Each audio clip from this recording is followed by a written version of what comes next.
All right, let's take a look at the classwork. Ugh. Let's take a look at the classwork page on Google Classroom. All right, guys, let's take a look at the classwork page on Google Classroom. I think this is where we all live in Google Classroom when we use it is on the classwork page. This is where all your assignments are going to go and where the students are going to visit the most often. So to get there, pretty easy from your home screen. Click on classwork. And I went over a couple things in the last video, but here are some things to look at on your classwork page. Again, you have your Google Calendar link. So if you wanted to go from there and see what assignments were due or what was upcoming, students could do the same thing. You would click on that. The class drive folder, again, I never click on that. I really don't even click on the Google Calendar that often from here. So I rarely use those. I'm going to show you these. These make, as I explained in an earlier video, the stream gets really confusing because it just puts one after another assignment in a row. It doesn't categorize them at all. In the classwork page or on the classwork page, you can make categories. So you can look at those different assignments all together. I'm going to jump to one of my other classes. Well, let me just jump there now and show you. To one of my other classes that already has students and assignments and everything. And let me show you why I like that better. So I'm going to jump to the classwork page. And I'm going to scroll down and you can see just by scrolling, I've got several units.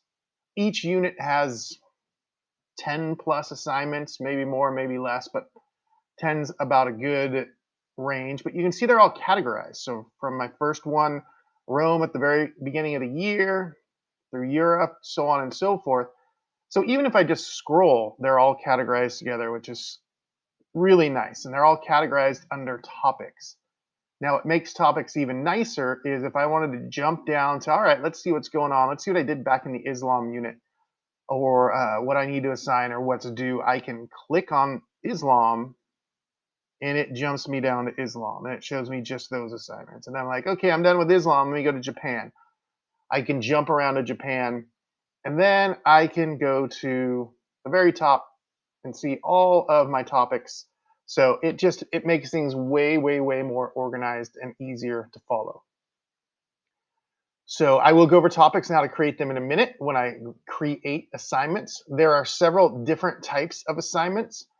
There are, and I'll show you from the create. Well, actually, let me show you on the classwork stream. There are material assignments, and material assignments are assignments where you're just going to post something. So in this case, I just posted my website. And I keep these under this topic procedures. You can move procedures around. It's really easy. If you click and hold on your topics, you can move them around. So I keep procedures at the top, and I always make sure that my current unit is just below. So in procedures, I have my website. I have an assignment that I put out, and I'll go over that type in a minute. And there's quiz assignments, but they look exactly the same as assignments. And then finally, the last type of assignment is a question assignment, and I'll explain each of those as I go. So I'm going to jump back into the test class. Go back over to classwork. Let's go over each assignment and how they work. So when you click on create, you have several options. You have assignments, you have quiz assignments, questions, you have material, super handy reuse post, and then I have topics. I can create topics from here. So the first thing I'm going to do is create an assignment. Now this screen is going to look really familiar as I go. It's kind of the same screen for every single type of assignment. So I'm really going to go over all of the features in depth with this first one, and then I will not go over all the features in depth with the rest of them because they'll all be the same. So this assignment will be, we'll just give it a name, right? That's self-explanatory. And title, we'll call it first one. Instructions. One, do this. Two, do that, right? Cool thing down here that you have, or one of the cool things, I say the cool thing all the time, I should say one of the many cool things about Google Classroom is you can add things from Google Drive. You can add anything you want in your Google Drive. I mean, it's just choose a document, just randomly, just something that just popped up for no other reason than just to choose a document. You have several options to do with that document. I can have it like if these were just instructions, I would leave it as just a view only file. Like one of the cool things, I almost said it again, about this option when you're sharing is the first option that it gives you is to have people only view the file, so you won't make the mistake of making copies for every student. So students can view the file. If you want all the students to work on the same document, you can have that file editable. Be careful with that because if you do that, every student will be able to edit that file. And finally, this one's another really cool feature. Now I'm going to have to stop. Now I'm making myself laugh. Uh, this feature makes a copy for each student. So if I wanted them to have their own copy that they could edit, that I can grade later, I would make a copy for them. The only thing you have to think about when you make a copy for each student is when they get their copies cannot, well, they can edit their copies, but if you notice that you made a typo or you wanted to change something or add something later, it will change your original document, but it will not change each of the copies. So just keep that in mind. Kind of like going to the real copy machine, make sure all your typos and everything are taken care of before you make the copy for each student. So let's say I want to make a copy for each student here, and I can add as many things as I want. So I can go back to my Google Drive and I can say, all right, I want to add this slideshow. These are going to be my instructions. So that's going to be my students can view the file, right? They're going to look at the instructions that way. I can add a link to anything, a link to any website, any resource. You add your link. So I'm just going to grab a link that I have open and come back. You can't see me doing this. Now you can. I just copied a link and I paste it in. And then you have that link. And then I can add videos from YouTube. If I have a link, I can add that right away. Or I can search YouTube and add the video right to the assignment. I can also create documents, Google Docs, in an assignment. So any form of Google Doc that I want to add, I can. So in this case, if I want them to do a written response, I add a document. It's going to take me to that new document. Title it response.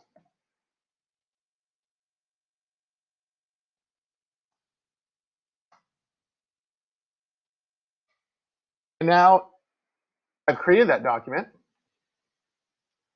And again, I have choices.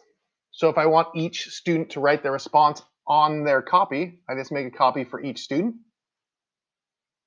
And then they'll write their response. And I get an individual document from each student. Now, let me go on to show you what's happening over here. So this is asking me for which class do I want to make this assignment. You can assign this to one class or many classes. So for instance, if this was 7th grade social studies, an assignment for 7th grade social studies, I would check all of my 7th grade social studies classes and it would assign it right away to every single class. So I really suggest if you have multiple classes that you do that. So you don't have to redo the assignment each time.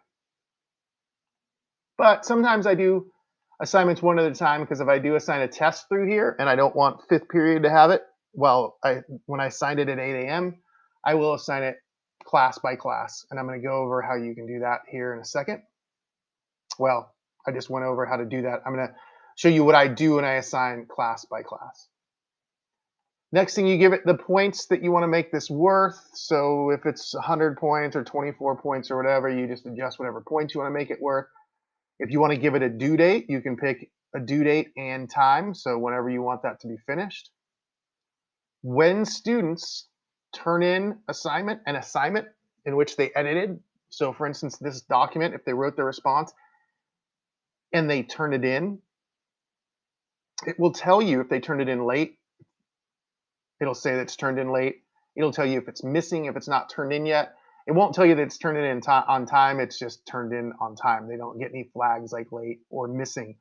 And once they turn in this document, they can no longer edit that document. So that's kind of nice.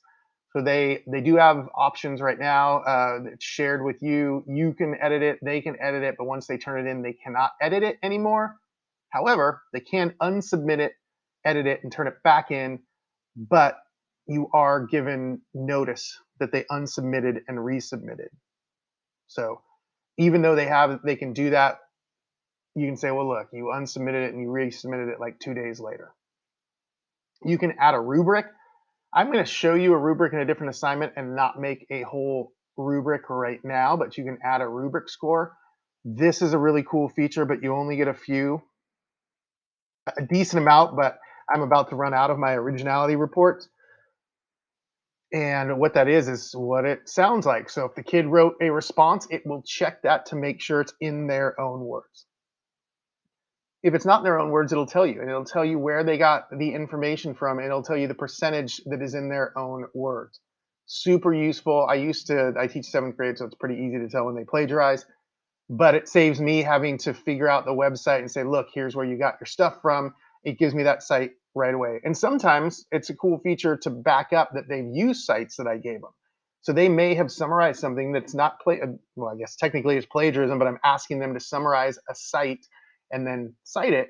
It'll tell me where that came from. So sometimes it's a nice check that, hey, they're using the sites that I gave them as well. Back up to the top here, I can assign this to all of my students, or I can assign it to select students. So if it was a test that you only wanted certain people to take because they were absent and you want to just open it up for them, you could do that. If it was a supplemental assignment for whatever reason, you can assign it to just certain students, making that easy. The next thing you can do is you can either just assign it and it just did it. So I'm going to show you in the next one how to schedule your assignment. I didn't mean to press that, but I did before I did the last couple things. I'm going to show you in the next type of assignment how to schedule and then how to add the topics. So let's say you messed up and like I just did, and you didn't put a topic on there. I guess my trackpad is a little sensitive and it decided to assign.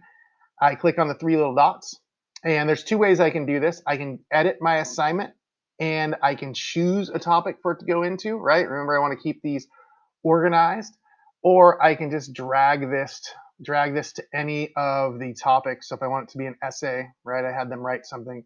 I put that in essays, or I can drag that to checkups or whatever assignment category, and that will automatically change it. All right. So if you forget to put the category, that's an option.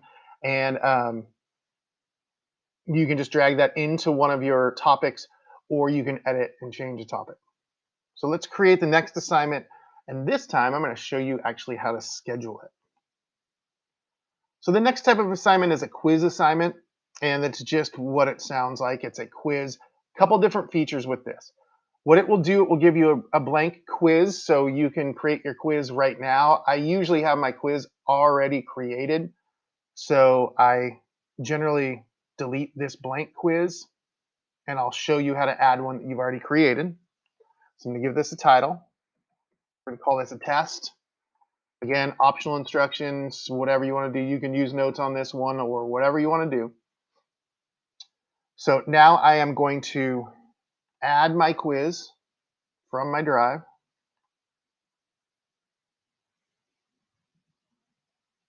And I'm not going to use that blank quiz that just came up. So let me go to my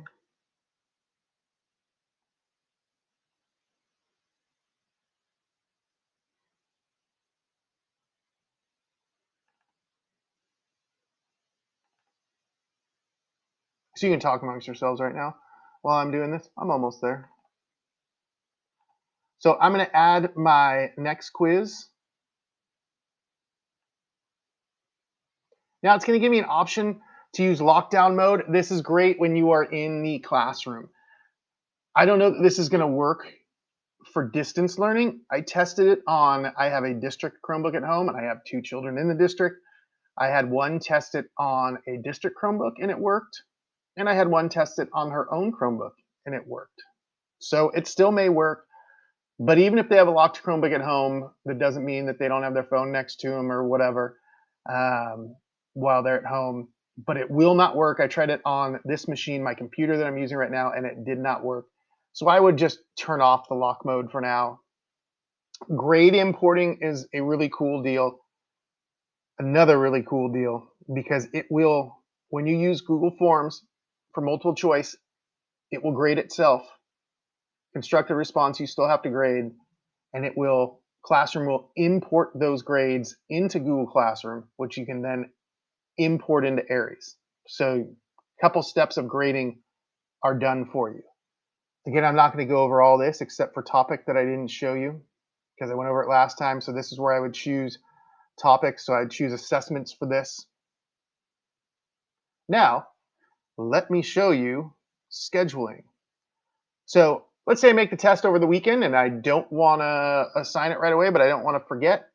Cool thing I can do is I can come here to schedule and I can schedule it on any day that I want to schedule it. And I can schedule it for any time. So if I want to schedule each class period to add this assignment at different times, I can do that. And I've totally done that before. This works great when you're back in the classroom. If you know you have a sub coming the next day, you can schedule the assignment to open then. Or for now, it might be great. You know that you're going to give some type of checkup, formative assessment quiz, something for the kids to do at the end of the week. You can, you can assign it ahead of time and schedule it, and it won't show until the time that you have it scheduled. All right, so what's going to happen here, if you look in assessment, it says scheduled for tomorrow at 8 a.m. I can still go in there and make changes, even after it pops up, but I can still go in there and make changes and everything to that quiz assignment as needed before and after it gets assigned. All right, let's look at the next assignment.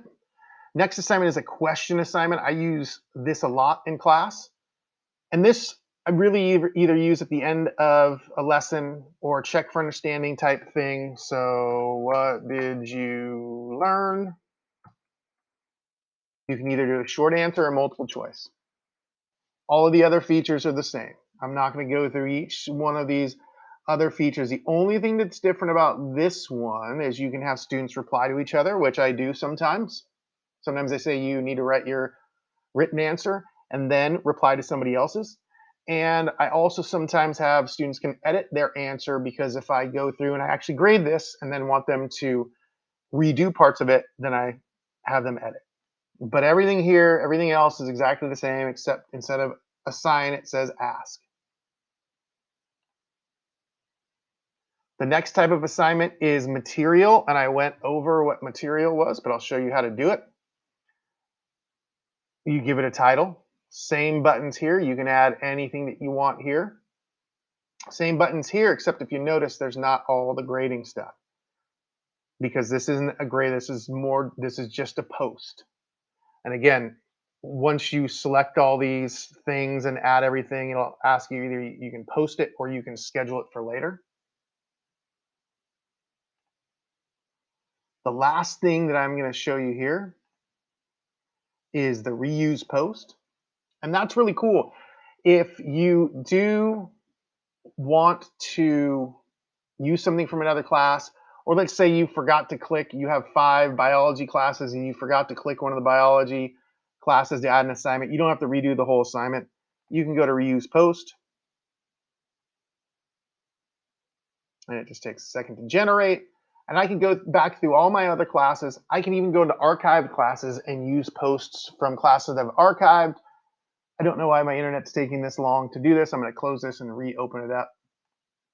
I know I have kids watching TV on the internet right now, and there we go. So I can go through any class, click on whatever class, and it lists all of my assignments, whatever one I want to pick. I click it when I hit reuse, and it's going to bring up options, right? It looks the same as the rest of the options, except I do need to change some of the items to make it specific for this class. One thing you'll notice, these two assignments I just closed and I didn't discard. It will save drafts, so if you want to start an assignment, you can, and it'll just sit there as a draft till you assign it. And if you don't want it to be there, like I don't want them there, I'm going to delete it. Delete it.